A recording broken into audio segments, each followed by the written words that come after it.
Why is it that some people can watch self-improvement content? You know, they watch these videos online, they read books, and they're applying these lessons that they learn, and they're making huge progress, whether it be their physique, their business, their ability to talk to women, their social life, their ability to gain knowledge and improve their mental health. But then there's you, right? And I don't mean to be insulting here, but you're probably watching these self-improvement videos, and look, there's some aspects where you do change, you do grow, you do become better, but you feel stuck because you're watching this content and you're not making a tenth of the progress of what these guys are. To put it in an example that would sort of make sense and be a bit more relatable, especially if you're a young guy like me, is I want you to picture you coming home from school and your mom sees you and she says, "Oh, hey son, what did you learn at school today?" You probably had this before where you're kind of out of it, you're sort of just thinking about, oh, whatever, I'm just happy I'm home. And you say nothing. Did you really learn nothing? Of course not. But because you hadn't taken the time to actually reflect and process what you learned, you said, and you probably even believed, that you learned nothing. I was like, oh well, we did maths in class today, and I already knew it. But what you probably didn't recognize was that there was this this lesson out there that you could have picked up that you didn't, right? Oh, I could have learned that, let's say it was raining today, right? There probably would have been that lesson of, oh, you know what, like, I'm grateful for the days when it's sunny, right? Because raining, it's it's not as ideal. Or I'm trying to think of these examples off my head, right?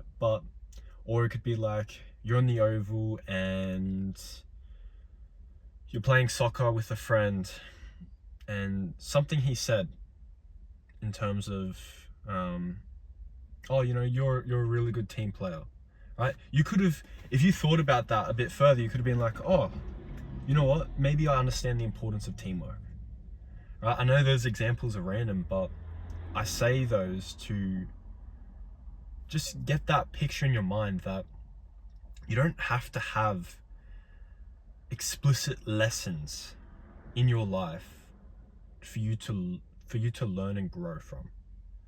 My point is that as men on self-improvement, sometimes we're going to hear the same things, right? Oh, meditate, gratitude journal, stretch, go to the gym, do all these things. But the difference between those guys who continue to grow and those guys who sort of stagnate, right? And I'm sure you've probably felt that before. I feel like the difference is that these guys are what I'll call self-teachable.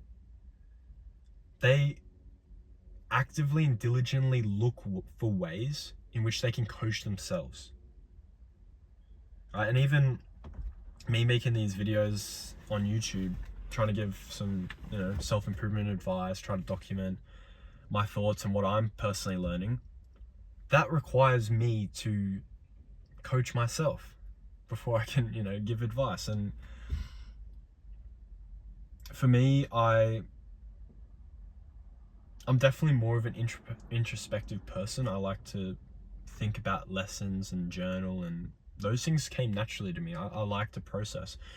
But if you're not that type of person, or maybe you are, but you sort of go through the motions, You're never going to pick up on those small lessons that you could think, oh, wow, like, yeah, the importance of teamwork. You know, teamwork is more than just in sports. You know, you want to be a good team member for in your relationships, in your friendships, in business, and then you say, oh, you know what, like now I actually should start to read books on how to, you know, be a better team player. Right? Again, another just an example, but that's what I'm talking about.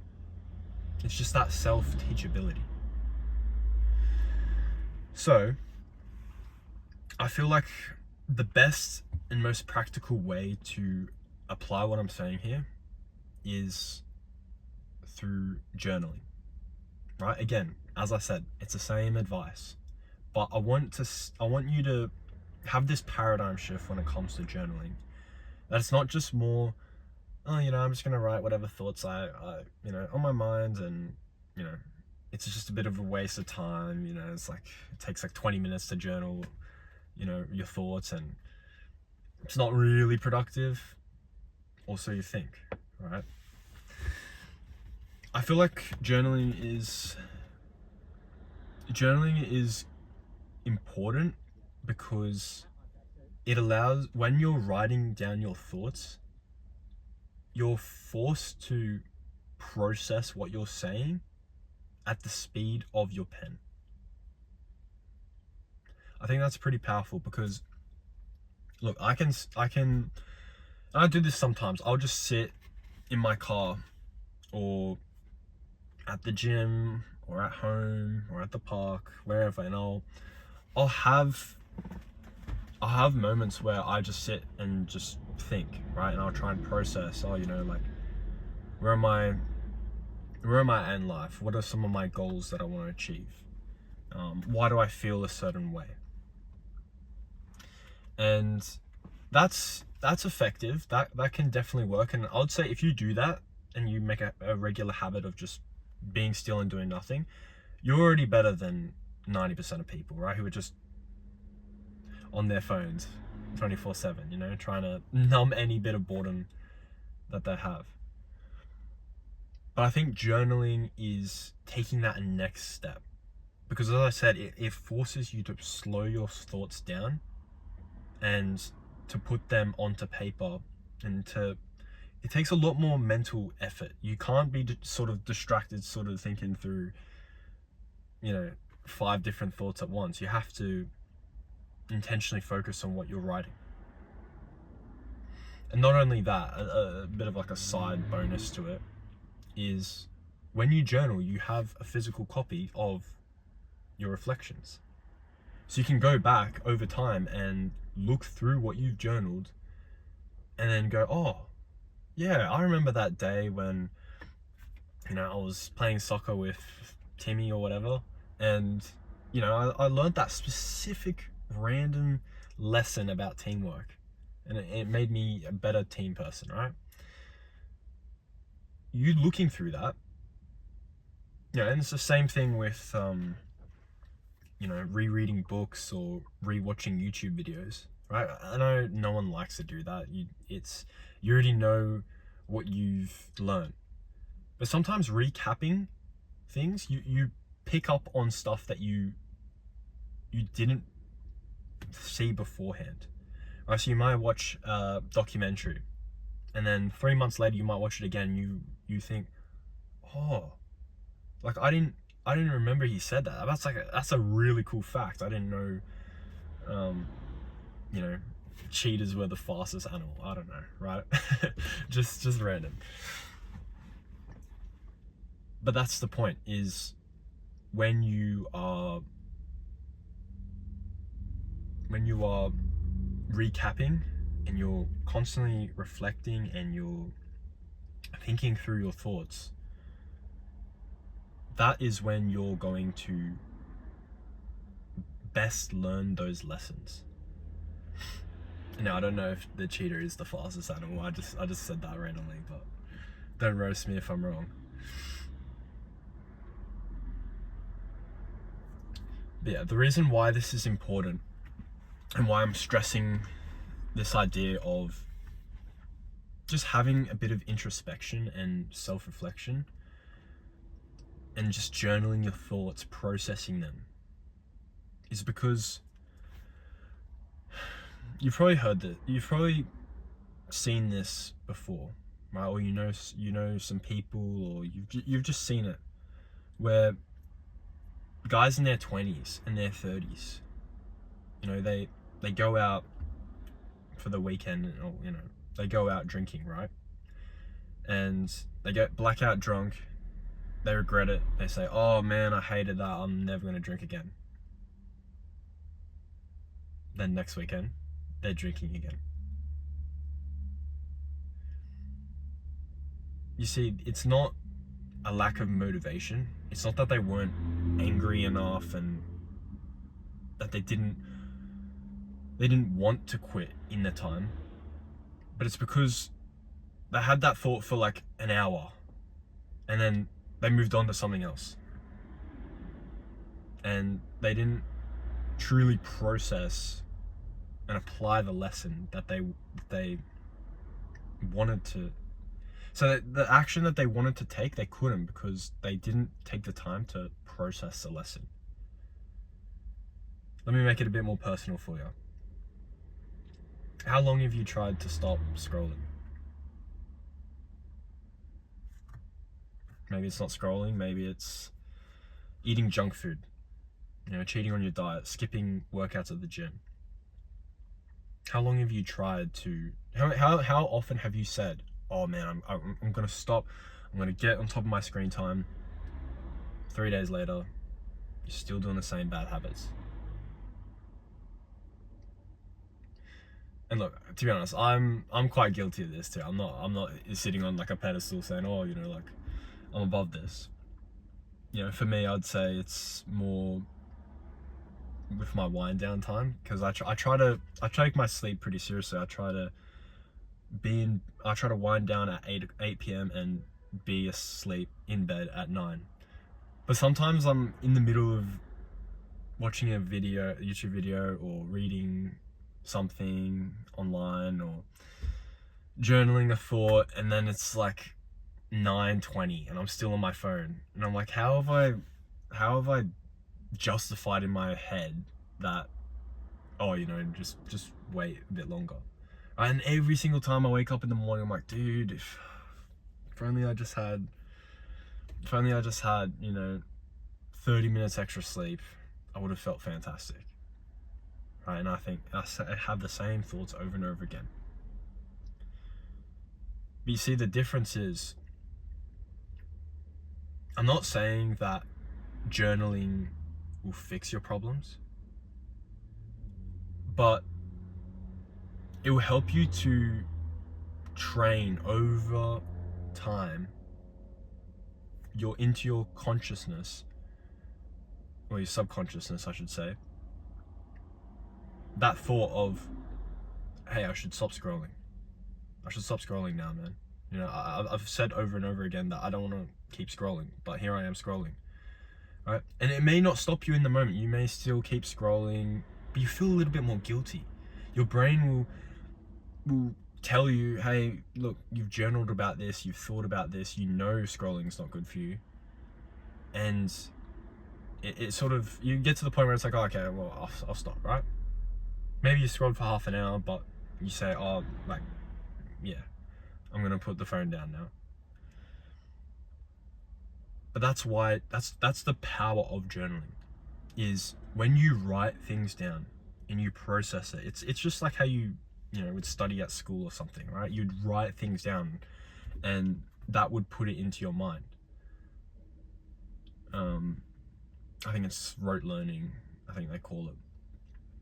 But doing that with journaling, when you write down lessons that you've learned, or there's a bad habit that you want to stop, and you write down how you felt in the moment. Oh man, scrolling sucks. You know, I hate it. You know, and I just keep doing it. You write that down. How did you feel in that moment? Then think about, okay, I've noticed that the times where I scroll the least is when I have my phone switched off and in my in my cupboard.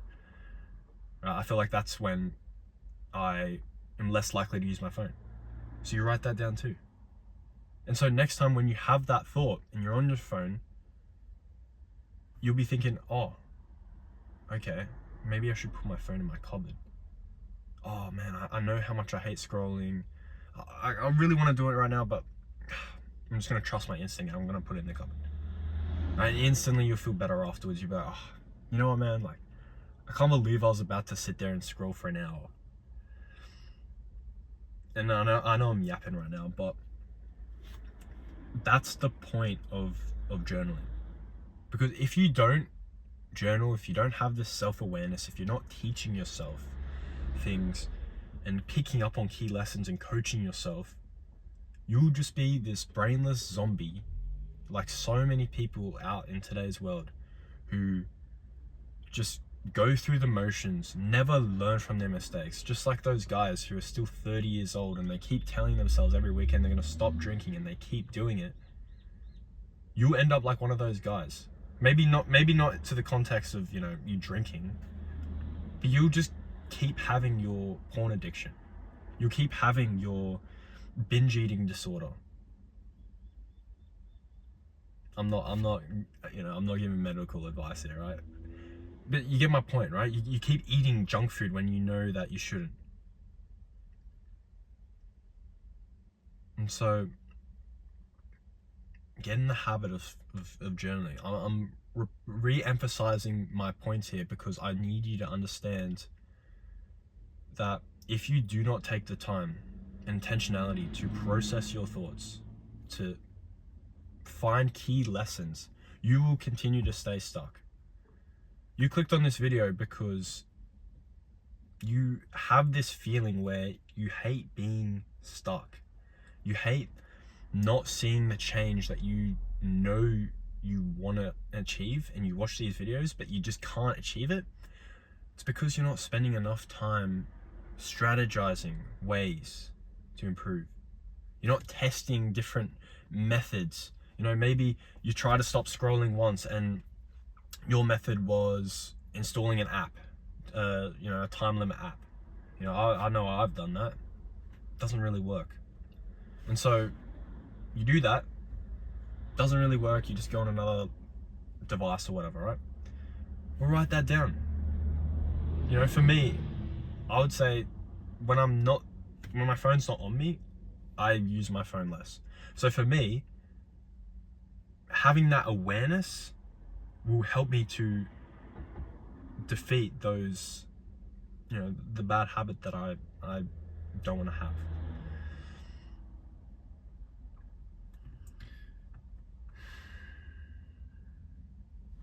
I know this is like a cliche saying, and you've heard it before, but a smart man learns from his mistakes. A wise man learns from the mistakes of others. Why not do both? Why not be smart and wise? Learn from your own mistakes first, through journaling, through learning your own lessons. And then when you eventually do watch self-improvement content, like this, or you watch someone else, you read books, whatever, you can then take their stories, take their advice, take their lessons, and journal it in your own words and apply your own perspective.